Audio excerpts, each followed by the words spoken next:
Hello, everyone. Welcome to the Global Summit, I Am Possible, an event to inspire you to have the courage to be yourself. And so we can all together create a heart-centered revolution where everyone is possible. My name is Mar Guerrero. I'm the founder of Alma Kini. And today I'm so excited and honored to have with me Daniel Giamario. He is the co-founder of the Shamanic Astrology Mystery School, the creator of the Shamanic astrology paradigm, and he joins an academic background in comparative philosophy and religion with meditation, the night sky, and he keeps researching the question, who are we and what is happening and what happened? And today he's going to be talking about navigating the turning of the ages with three worlds approach. So welcome, Daniel. Thank you for being here. Well, it's great to be able to talk with you here today. I haven't seen you since we were together in Bali. Yeah, such an important, and yeah, we were doing a sacred marriage course, and a fantastic ceremony that it was very grounded and very necessary in those times. Yeah. So I could actually do, you were wondering if I would do some kind of calling in, but actually there is one thing I thought of doing to represent the mysteries of the masculine and the feminine. Mm-hmm. So these are two of my absolute favorite things. This representing the masculine is bluestone from Wales, which is exactly the same place where the stones of Stonehenge were taken from. And then this is this stone here representing the feminine was a stone I found at Fish Lake Valley, which is one of the places where we did our night sky trainings for many, many, many, many years in a row in White Mountains of Nevada on the California border. So these are two things which mean a lot to me, and we'll just bring that into the space to give a power and a passion to our work here today. Yes, yes. Today we are connecting Thailand to the Philippines. So it's the magic also of this technological revolution. And I would love that you start with the creation of shamanic astrology and like the turning of the ages, why it's so important in the paradigm that you created. Well, just a little bit about my background is that I was in college in the late 60s, was a philosophy and East Asian studies major. And then I'd met a woman in 1969 who was an astrologer and learned from her. But then I became part of the sort of the astrological renaissance that was happening in the early 70s that went along with many of the other cultural revolutions that were happening at that time, like the women's movement and gay liberation and any number of things along those lines. I also was involved in bringing the feminine mysteries back into astrology with a number of other astrologers at that time, because we recognized at that time that astrology in its traditional form didn't have enough feminine in it. It was just all very patriarchal. And that's why we don't use sun signs so much in shamanic astrology, because it's sort of like kind of a relic of monotheism and, like one God above all others and that kind of thing. But then through the 70s, this became called transpersonal astrology, and I was heavily involved with that. 1981, went on a vision quest, and that totally turned everything around in my life. And I became aware at that point that my spiritual path needed to be earth-centered. And so I learned everything I could about the ceremonial called the vision quest. But then I also started taking people out on the land, to have them camp on the land, to be on the land, to look at the sky. And I became familiar with how to take people on journeys with the sky, and then also developing in the process of that during the 80s. This is even before the Shamanic Astrology Mystery School ever formally became something.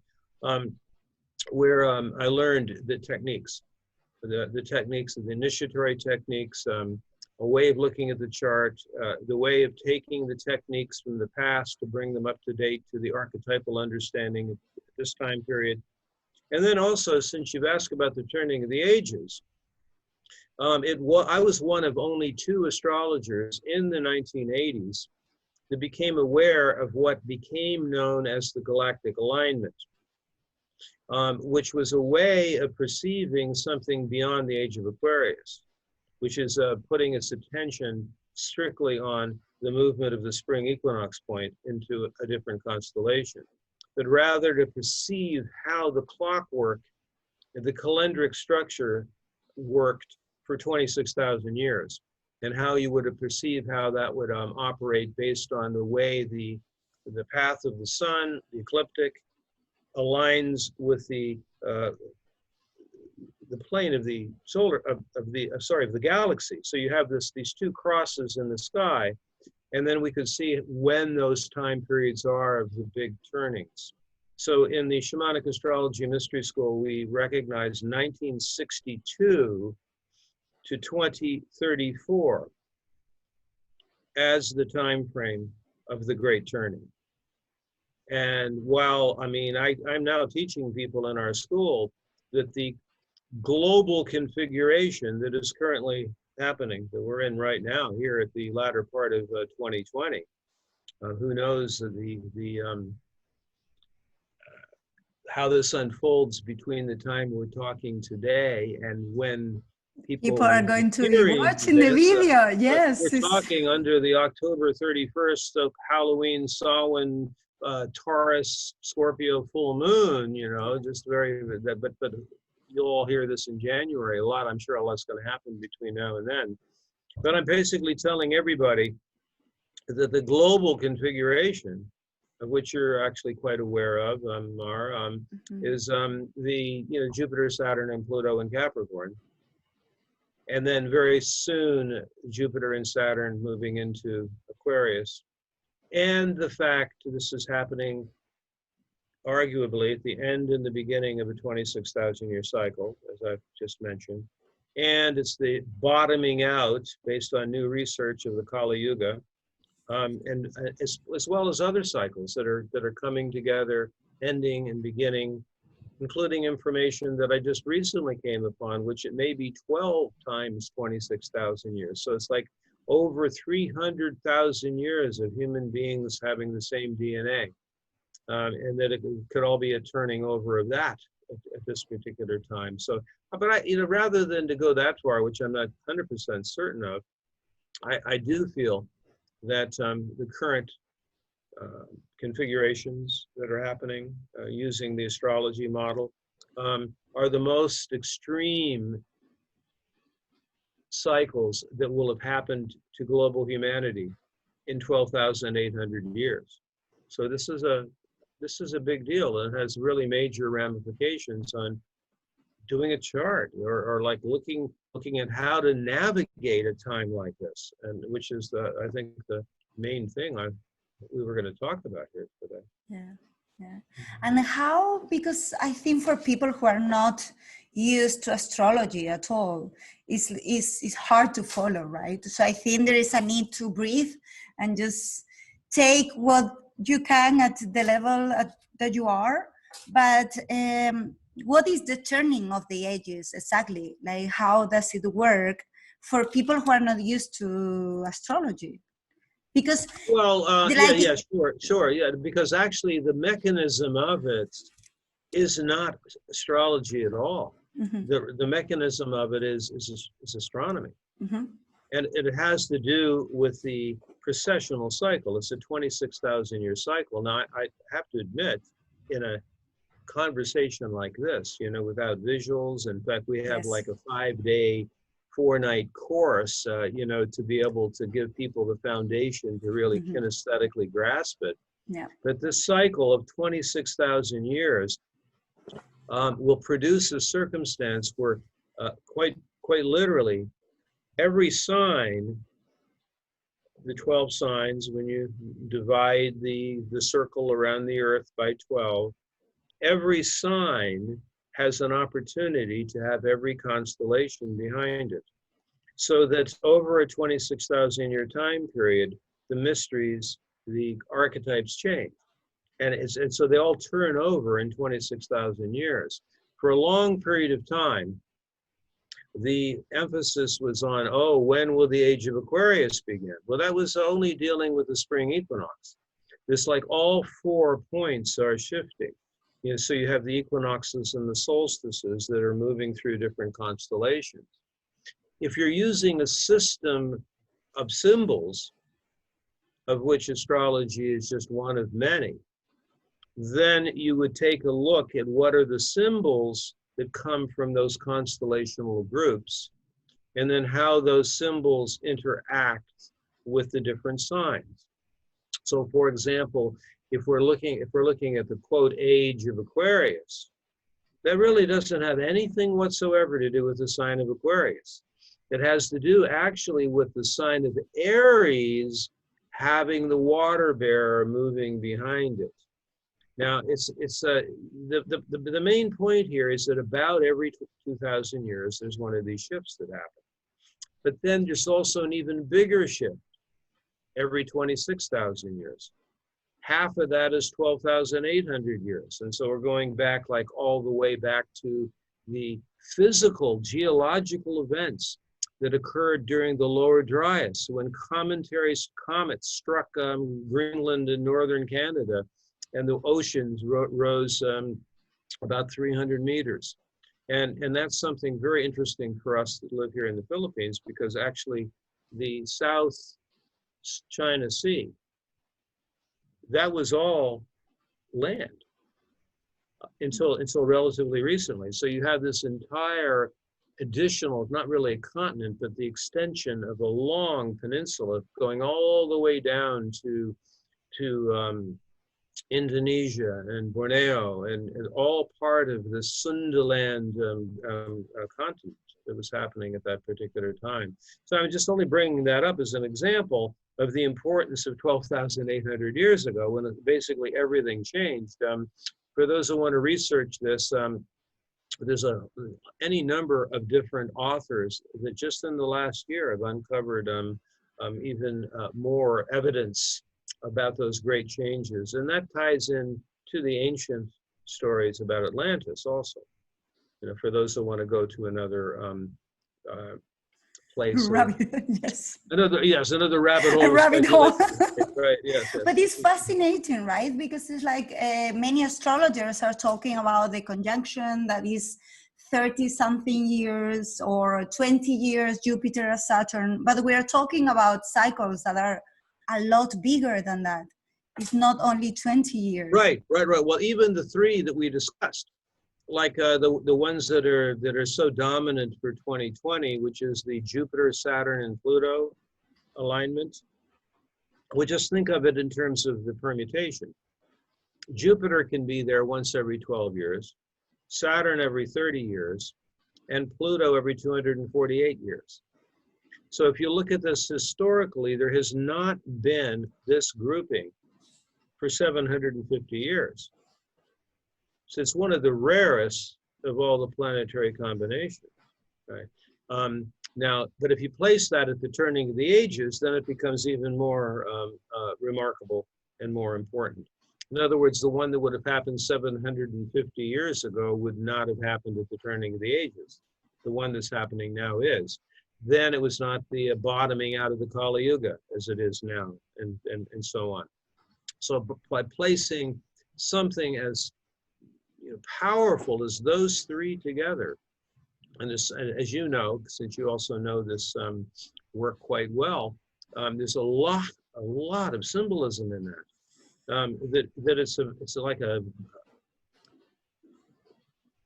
kind of a whole new understanding of how humans have to be on this planet, a composting of what hasn't worked up to this point. And that brings us, of course, then, as soon as you want to get into it, of the three worlds approach. Mm-hmm. Yes, about totally. how to investigate a time period like this. But I'm hopeful that was Yes. answering your question regarding Yes. this to this Yeah. point. I think it's always hard, like for people who don't know much, especially like the sign and the constellations that are different. Is many people, and I think even like people who are already fluent in astrology don't know that, and it's basic, right? It's something that, because then we do tattoos with a constellation, thinking but that that is our Mark, sign, and it's not. you don't have to even use astrology. It's just all you have to do is look at history. That about 6,000 years ago, most of the cultures in the Western world were matrilineal. And connected to metals different than what happened later. So it's like the culture would change every 1,500 to 2,000 years. If you look at a place like Ireland, which I've spent a lot of time, their whole cosmology, not astrological, but based upon seasons, like Samhain, you know, like Halloween. They were putting a lot of attention on Beltane. And when the Beltane sun was on the hand of one of the constellations, and knew that that was their turning. And one of them happened at 1500 BC, which is when the Celts showed up and their patriarchal ideas came and overturned what had been there before. So astrology is just really a way of additionally understanding the symbols. It's just another way of symbolizing what has happened to humanity over a period of time.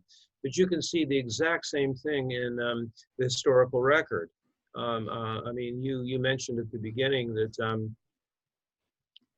I mean, I would have to say quite honestly, beyond my interest in astrology, which is now 51 years, my larger interest is like, you know, who are we? Who are these people 300,000 years? And what happened?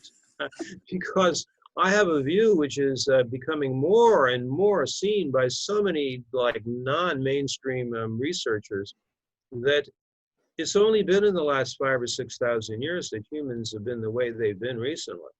That for a much longer period of time, we were cooperative, we were collaborative, men and women worked together, we were a Gaelic culture of collaboration and cooperation. That the whole thing of social Darwinism and professional armies and hierarchy, the way that it's been recently, that's recent. That does not go back into the much longer period of time where our DNA has been something quite different as humans. Yeah. And it's all with the feminine, right? Like the repression of the feminine in both, not only women. I feel that for men it's being very hard as well. And is not so much, I keep seeing a lot of work with women in relation to kind of like unleash that power and that, but not so much with men. And it's something that is very necessary, I think. Well, but also that the patriarchy can have a tremendously negative effect on lots of women, but from the perspective of women taking on the patriarchal qualities. So there's actually marvelous female writers that have written whole courses and books on this, like the inner patriarch. You know, and so like one of the things I've been really into recently is trying to assist people. This is actually part of the shamanic astrology paradigm, seeing beyond what is called identity politics. So just because somebody's female doesn't necessarily mean they're going to be a good role model or they're going to be a good leader. I mean, some of the most we could say fascistic leaders in the world are women, or the fact that like in American politics right now, I can mention several women that have been prominent in the news that are both pawns of the patriarchy, if we could put it that way. And so this needs to be pointed out. There are many men now that are actually more heartfully aligned with the circle of grandmothers than a lot of the prominent women. I was kind of amazed. It was just last week. There were a couple of women that got the Nobel Prize. It was the first time 2 women scientists were getting the Nobel Prize. And so they were saying, oh, well, we're really proud of our gender. This is so great. Well, but what do you suppose they got the Nobel Prize in? CRISPR gene editing research. Mm. So basically it was all AI CRISPR gene editing. Oh, good, they're women, you know. Well, you understand my point. So it's Totally. it's really not about men or women. It's about honoring the sacred feminine, but more even beyond that, we're human first. And humans for 300,000 years knew that. It's only the last five or 6,000 years that the whole thing got inverted and twisted around. That's my view. Yeah. Mm. And I would love, before we go to the three worlds, yes, your perspective on Capricorn, because it's what has been unleashing and everything in 2020. right. And I love the perspective of shamanic astrology, that we both have moon in Capricorn, and I can see the patriarchal side of it as well, even within me. But I love the perspective, because I think in that perspective, it comes the healing of that, like the owning of the wisdom of Capricorn. So I would love you to explain. This is a very, very important thing. And of course, being a Capricorn moon, it's been a major part of my life is going into this. As you know, Saturn and Capricorn have a close alliance. Things about Saturn, things about Capricorn are very similar. And I think in the last 2,000 years that both have been usurped by the patriarchy. But for long periods of time, both Saturn and Capricorn had a much different kind of meaning. So to me, Capricorn is always, whatever time period in history it is, Capricorn is an elder knowledge. So basically, it's like experts, elders, teachers, responsible parties, individuals that hold it together for others. It's like a knowledgeable, but not like in a Aries kind of way where you take one course and then you consider yourself an expert, but rather it would be the Capricornian. Well, I researched the subject. You know, I've spent a long time. And I can see that. I can see that with my Aries as well, if I didn't have. I could tell you some stories about that. I won't get into that now. But so what I'm recognizing is, and if you can even get into the roots of it, Capricorn and even Saturn. Saturn was on the female side of the tree of life. Capricorn is a yin sign. Yeah, so it's a earth sign, right? Mm. So to me, whether it's male or female gender, it goes all the way back to the circle of grandmothers. It goes back to a council of elders that were run by a circle of grandmothers. And we use the expression grandmother. Only one part of that is hanging out with the grandchildren.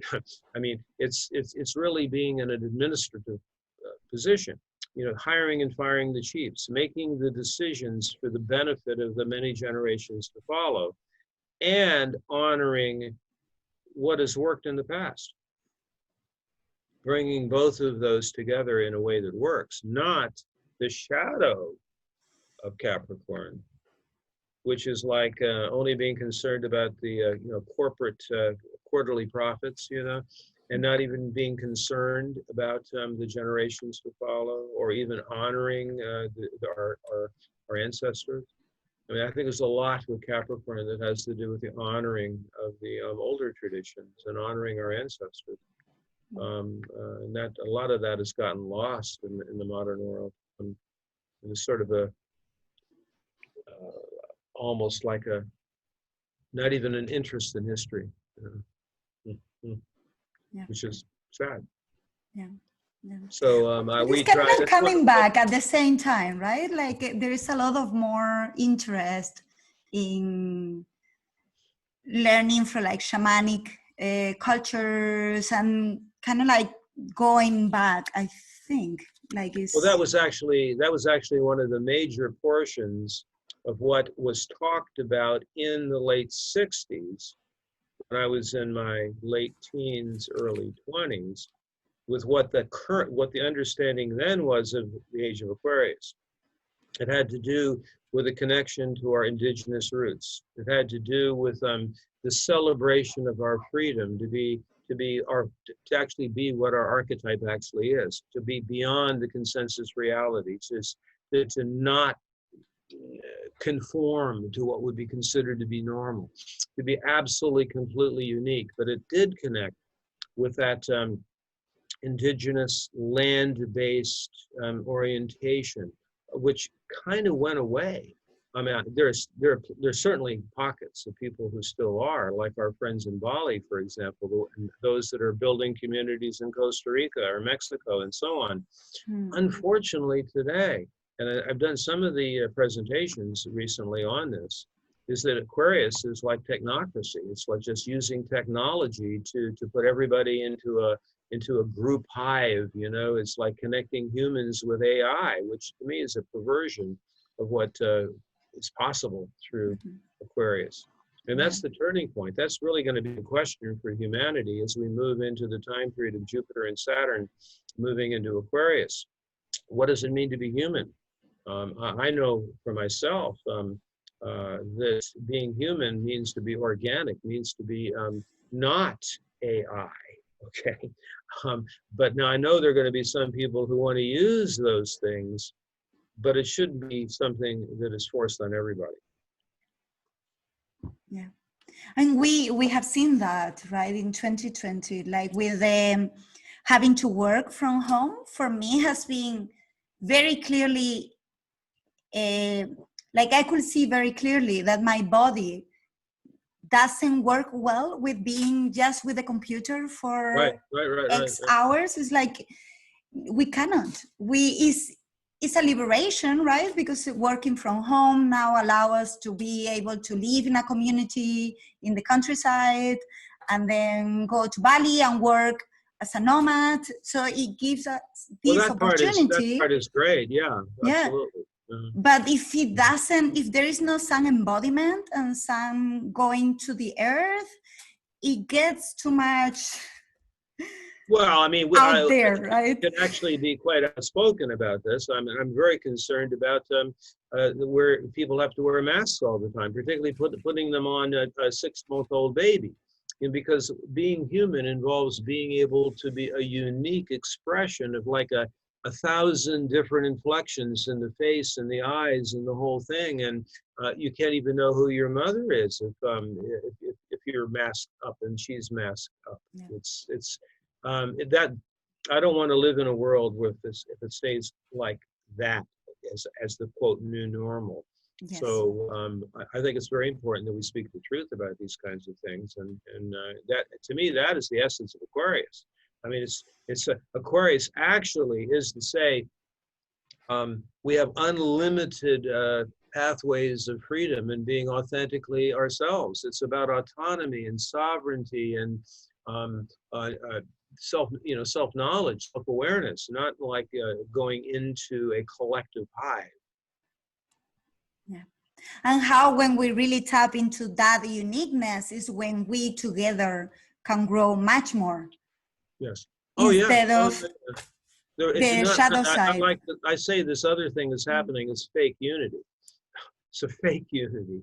It's not actually the way that Rajar felt about it with the planetarization of consciousness, where we develop our uniqueness, we develop our individuality, the personal chart and so on, but then it gets reintegrated back into the planet. And when we say the planetarization of consciousness, it's not just people.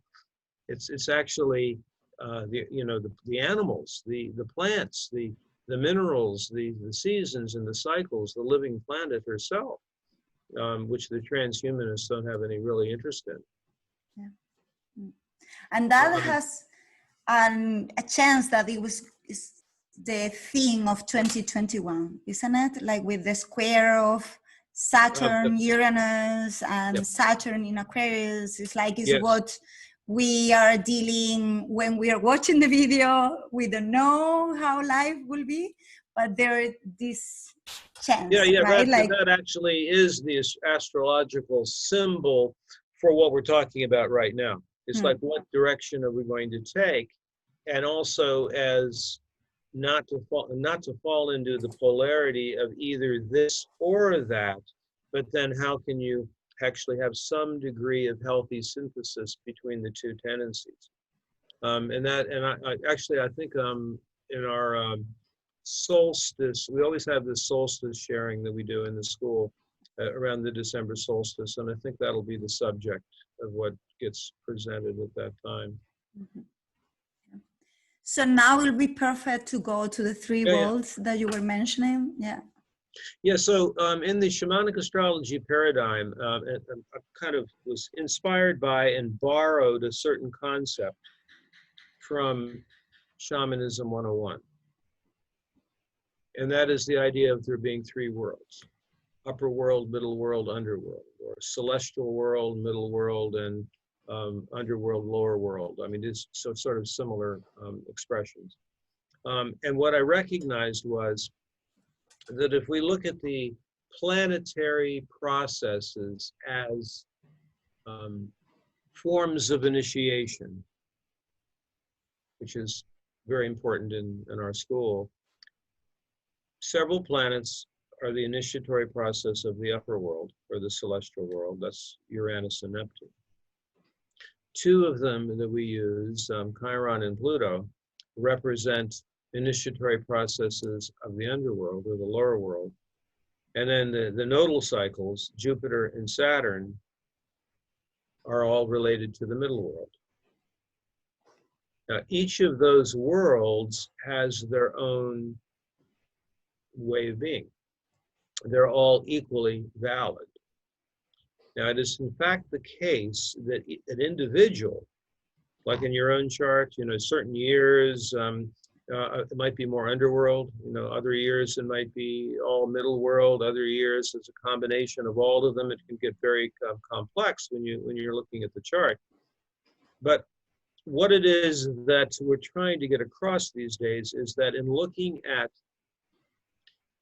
like, for example, 2020, or what may come in 2021, or at looking at what would happen to a planet if it is indeed the end and the beginning of a 26,000-year cycle, if it is indeed the turning of an age, if it is in fact a sixth mass extinction, if you want to take it to a whole other level. And these are all ideas that are presented by some people that have done far more research than I have, about what might actually be happening here on this planet. I believe that you have to examine a situation, I'm speaking of the globe now, by remembering to look at all three at the same time as best we can.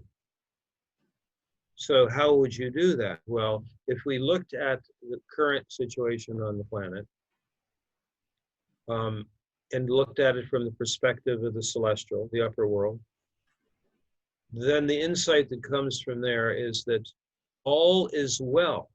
The universe is unfolding as it should. Now, that also could dovetail into that ultimate Buddhist perception that the self is empty, and that everything that we experience has no substantive foundational basis. Everything is just rising and falling in and out of manifestation. So that from the celestial perspective, the middle world or the underworld don't exist. So it's only, but now you can see what can happen. And all of us have known somebody like this. All of us might have been in a phase of life where it was like this. I know I was, where it was all celestial. We're just, several more meditations and I will be enlightened. Enlightened, and that's it. Yes. Or just all love and light, this has actually been termed by other people, things like light polarization, spiritual bypass, and so on. But authentically, from the place of the celestial, it is true. All is well, the universe is unfolding as it should, and who we really are is not dependent upon the self or the material world or anything else. Now, if we look at it from the perspective of the underworld, then it can easily be looked at that the current time frame is a planetary dark night of the soul. And you could pick any number of different possibilities as far as what could happen. Whether it's, you know, being struck by an asteroid, or, you know, the comets come again, or you know, you can count the different ways that annihilation could be happening instantaneously from a number of different directions. So annihilation would be the word associated with that. But you see, the thing about that is that it has nothing to do with it being a punishment for anything. It's just like the thing that happens when it's time to go into the underworld, which is surrender. And you let go completely. What needs to get composted gets composted. And it's all, you know, from that perspective, it has nothing to do with humans. It's just simply time for that kind of surrender to go into a composting state, which is, and that, so that could happen too. That's all, that's also happening. And that's taking into account also the amount of fear, the amount of terror that many people are happening when they see that everything they thought was true is no, it may not be. It's every, you talk about let go, you talk about even the grieving that would come from that. And that brings up another factor associated with the underworld. The underworld initiation, Pluto Chiron, does involve the emotions. It involves the feelings, grieving, the authentic amount of grieving. You know, when Inanna went to the underworld back 5,600 years ago, the purpose of the underworld journey was not because she was being punished for being a bad queen. It was because she needed to learn how to grieve. The grieving the end of the age of Taurus, that was a lot to grieve. So anyway, that's the underworld. So that's happening also simultaneously. But then meanwhile, there's the middle world. So what do we mean there? The real world. What's actually happening? Have you run out of money? Or can you breathe the air? Or is it time to be able to tell your boss you want a raise of salary? Or is it time to move to a different place? It's like honestly looking at the reality that is happening in third dimensional reality. The basic get real bottom line Saturn Jupiter nodal world. Phases of life, I'll give you an example. Ever since the middle of March, I will begin every session with the following overview. Because we are in a global configuration, no pun intended, the global configuration will trump individual cycles. Now, but having said that, you can still only navigate an extraordinary time from the cycles you're actually in. So I have a lot of clients, let's say, that are in Neptune cycles. They've missed nothing. And if they had an opportunity to be in an ashram, or it turns out that maybe they have this house in the country, and they can't travel, you know, they can't go to their job or whatever, but they have resources and they just use the time to do inner work. I have clients like that. Maybe if it wasn't an extraordinary time, they could have gone to India, or they could have gone to a forest retreat in Thailand, or something like that.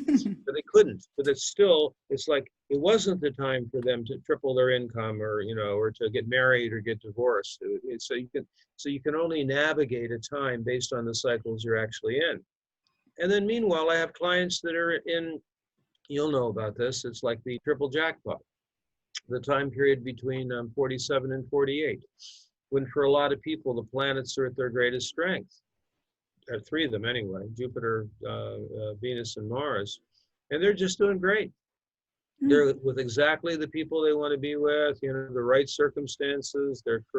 I've had these clients that are in that time period, and it's like they always had an in-person practice, but they had this idea that they wanted to do it virtually.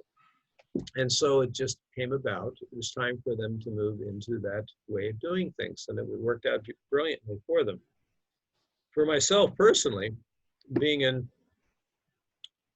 having my moon and I see exactly connected to the global configuration, there's been challenges because I love in person. I love travel. I love land and sky. You know, I love being able to sit in a circle of 20 people, and I love hugging. I love connecting. I love soul-to-soul encounter, and I mean, to me, that's what it's all about. You know, I haven't been able to do that, so that's a grieving. You know, a letting go.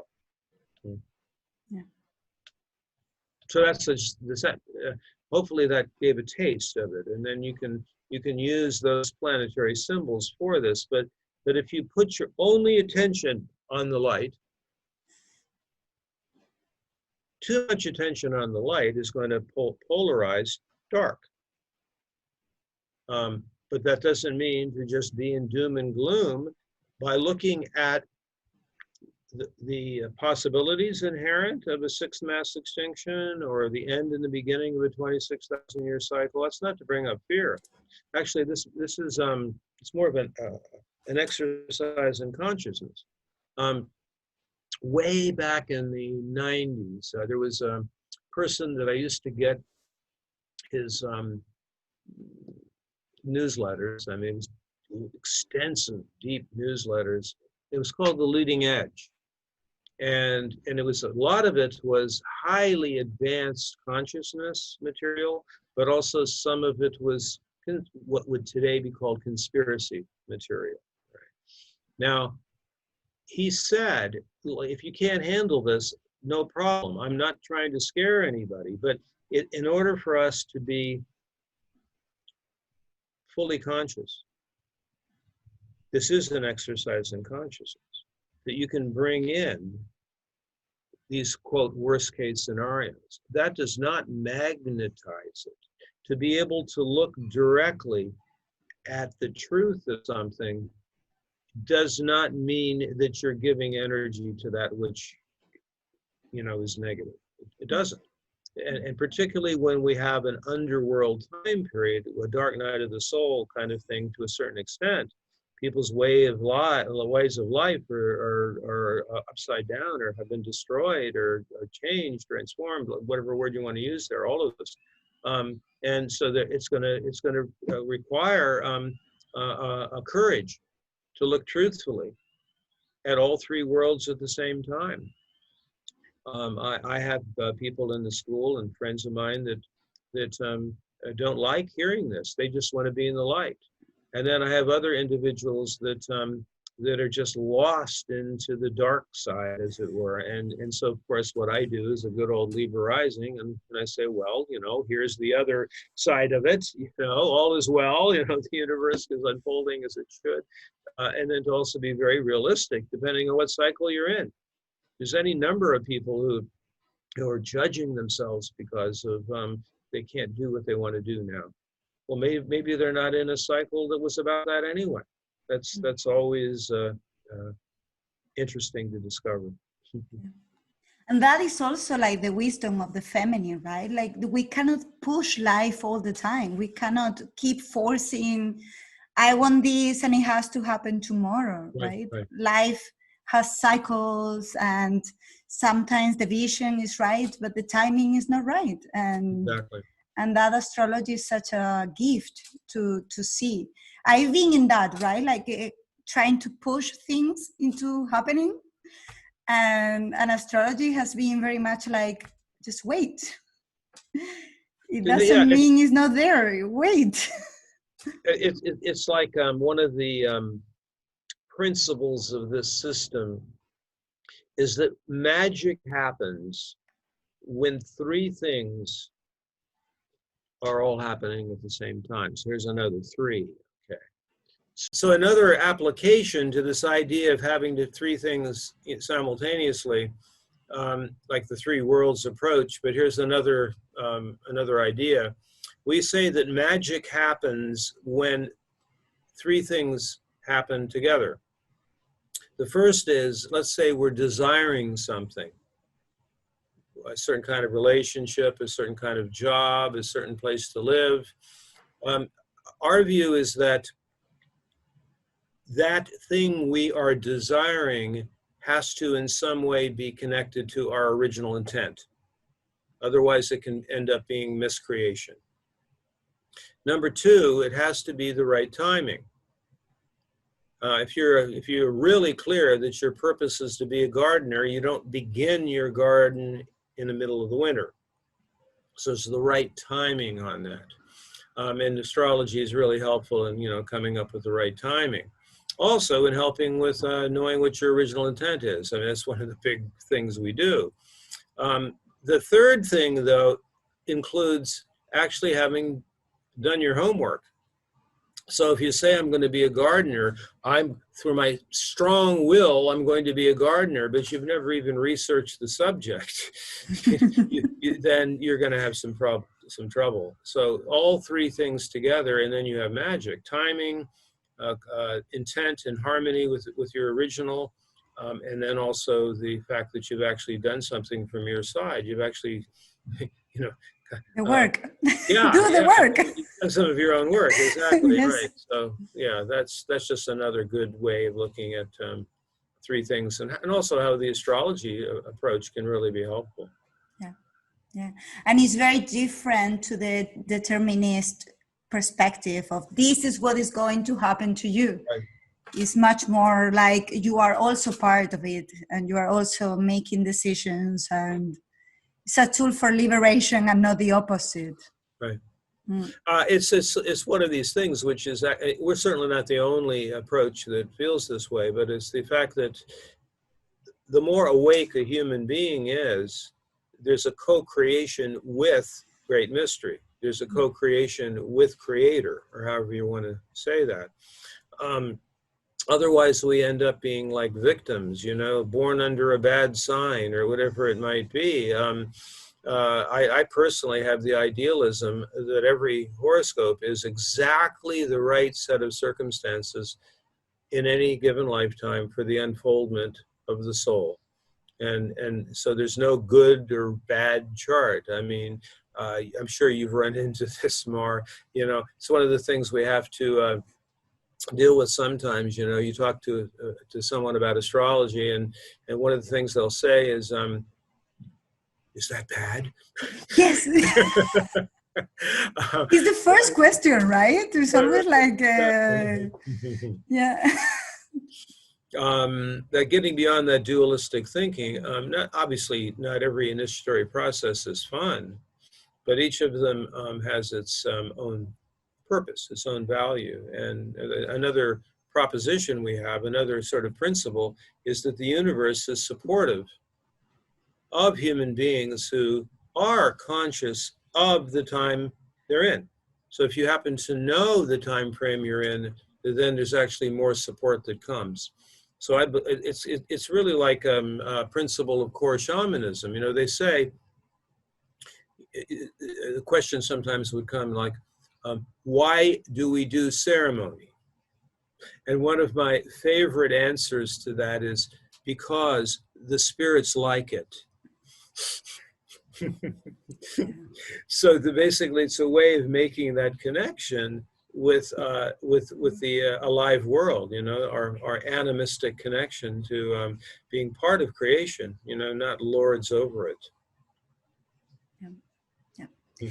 So with that, I think we complete our interview for today and Sure. the session. Yeah. And I would love you to share like the projects for the school and your own, so people who are interested in going deeper into the paradigm and they want to learn. And I highly recommend the courses and everything. For me, it's like, it's in my heart and it has helped me so much. So, yeah. So, yes, we have a school and we have courses that are online. I mean, fortunately, we had 5 courses that were already finished doing before this whole situation in 2020 happened. And a good portion of the year, we've had 50% off on the courses. That still goes up during the time period we're talking now. Okay. And so we have those trainings. We have 2 levels of certification. I used to travel around and do circles and gatherings. We will in the future. The website is shamanicastrology.com. I have my own website, the GiamarioApproach.com. And a lot of the same stuff is on both sites. I have some of my own individual, additional other interests that are on my own site. We do monthly membership calls. We have 8 calls every year, 4 at cross quarter and 4 during solstices and equinoxes. We have regular teleclasses. And I mean, actually our next, hopefully the typhoon coming through here doesn't prevent it from happening, but we have a cross quarter call for the water quadrant coming up here in a few days. When people hear this, we have one at Candlemas, the cross quarter point in early February. So we do those. That's all part of membership. We have the school has a membership, and there's benefits for being a member. Highly recommend people checking it out, and you can participate with it at your own speed. And we have a newsletter. So you just go to the website and you put in your email at the top of the first page, and you'll get our newsletter. We just had one that went out yesterday. Yeah, and below the video, all the details will be also there, so then people can get that information. On the website, which are signing up for the courses, and I have all those different YouTubes that I've done with Gemini Brett and others. They're called The Further Adventures of Shamanic Astrology, and there's a lot of resources on that website. Mm-hmm. Yeah. And when life allows us, it will be great also to meet in person. So if anyone feels the call in Bali, there are normally classes as well. When things reopen, right? For sure, they will go back to normal. The place where that's most likely to happen is to have courses again in Bali. Yeah. I was looking forward to go again. I did myself, and it was such a grounding. Like I felt like a tree grounding in who I am. And then I left Bali, and the next day it was like, what?